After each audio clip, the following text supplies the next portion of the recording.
Zen isn't about understanding. That, I think, is one of the truest and, in some ways, most important things you can say about Zen. And it's said a lot. I think Zen, all in all, has like the reputation of being this anti-intellectual, very practical, very embodied, meditation-focused school. And that's all very true.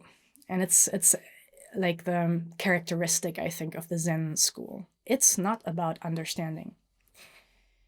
But that statement, in my view, and what I've seen in the Buddhist, the Zen development, at least in Europe and in the United States, is that that statement can also be used in a way that can block a certain level of understanding that is necessary in order to open us up into what Zen actually is about. And the conceptual problem with exclusively emphasizing how Zen is not about understanding is that we're not a vacuum. We already have an understanding of our life, of the world, and so forth.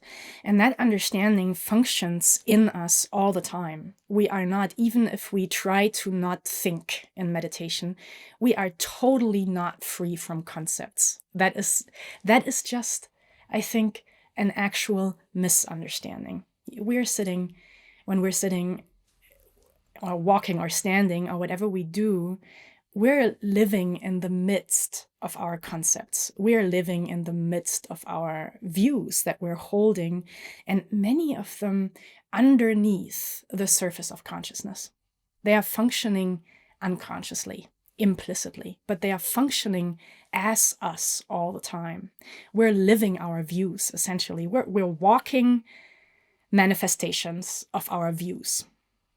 So if now we're creating a school that so explicitly denounces to work with understanding, then what that can create, and it doesn't in all cases at all, but it can create, the danger here is that this ends up meaning that you're not really using wisdom views to look into your existing views. If you're just saying, oh, it's not about thinking, it's not about understanding, then what you're doing is you're turning your mind away from all the implicit ways that your mind is already structured by concepts and by views.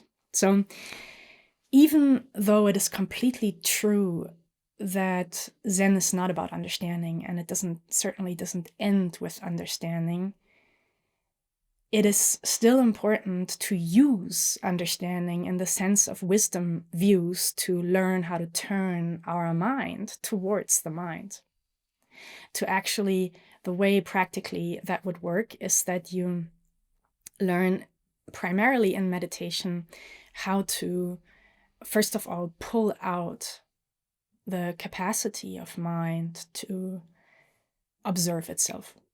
It's like, we do things, but we can know that we're doing them while we're doing them. And that's the observing aspect. So I can feel something, and the human brain mind is such that rather than just then feeling it, it's possible to also observe and know what it feels like to feel this. It's it's called a metacognition. And this is like the important capacity that we humans have, which makes all of Buddhist practice possible. So in the context of this question, the first thing we would want to do is to learn how to really reflect on what is happening as our mind. We want to learn to pull out this observing aspect and start observing, watching, becoming intimate with how our mind is functioning already. And what will come to the surface is all our beliefs. about ourselves, about the world. Some of them are cultural beliefs. Like, there are cultural beliefs that we don't ever question. Like, for instance, the nature of time as being clock time, for example, as being linear, as running, obviously, it does actually, from the past into the future. But at the same time, there are radically different views, well, on anything, but also on time or on the nature of space and so forth. So this particular video is not to look into the nature of time or the nature of space. There will be other videos to do that, but it is about how to use wisdom understanding to reveal our present understanding of the world, ourselves, and just how our minds function. Those implicit views that we are enacting all the time, we're enacting them when we pick up a cup of tea or whatever, where our relationship to the world, to any object, is shaped by the views we're holding. Now, those implicit views are functioning as what I call an embodied ontology. That's an important concept. And I think it's actually a powerful concept if you want to take some time and feel into it. What is embodied ontology? I think another word for it is culture. It's like our culture, the culture that we've grown up into, including the specifics of, we're each not just in a big culture like American culture or German culture. Yes, there is also maybe ideally there's such a thing as a somewhat common denominator in each cultural framework, but then of course there are also very powerful subcultures that are shaped by the neighborhood we're growing up in or the people we're choosing to be part of, like where we are that which we choose partly, but also we're just absorbing or internalizing as views that we're living within. So a subculture can be a certain ethnicity within a culture, or even the social setting within the culture that we're growing up into, and so forth. I think you get the feeling. So we are embodying our culture. And that is ontology, is the word for the philosophy of being. But here I'm emphasizing how this philosophy is actually embodied. In the case of culture, it's an embodied, not philosophy, but an embodied belief about how being functions. And so those beliefs is what Zen is really about. So we're beginning with learning how to observe the mind, our mind, with how it's present already. We're beginning to see into what I'm calling our embodied ontology. And this embodied ontology in fundamental ways defines, structures how we relate to the world. Is it am I in here and the world is out there? Or are there gradations of, say, interconnectedness? Or is everything, is the past gone? Or is it present in the present?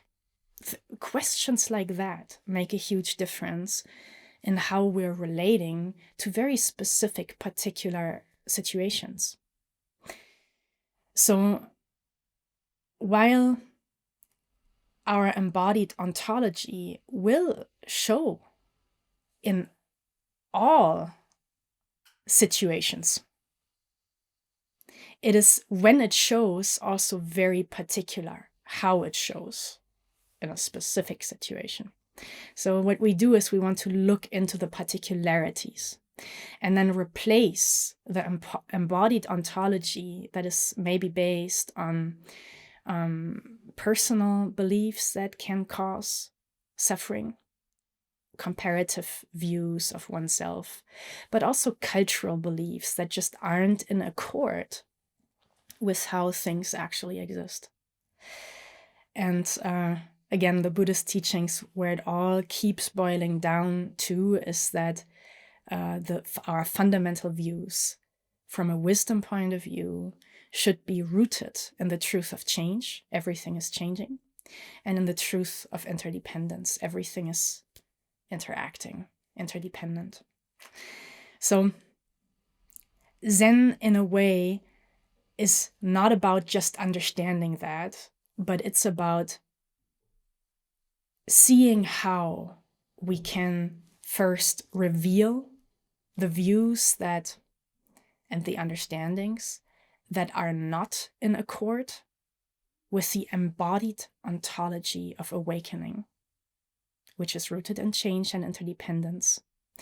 And then it's the craft for how to replace our existing views with wisdom views. That, from my point of view, is what Zen is about. It does start with some sense of understanding, but it certainly does not end there. It begins with understanding, though. And so then the entire process is how to live our way into a profound sense of everything changing and everything working together to make this moment possible. Once you land there, inhabit those views in an embodied way, you're starting to live from them. You're starting to act from them.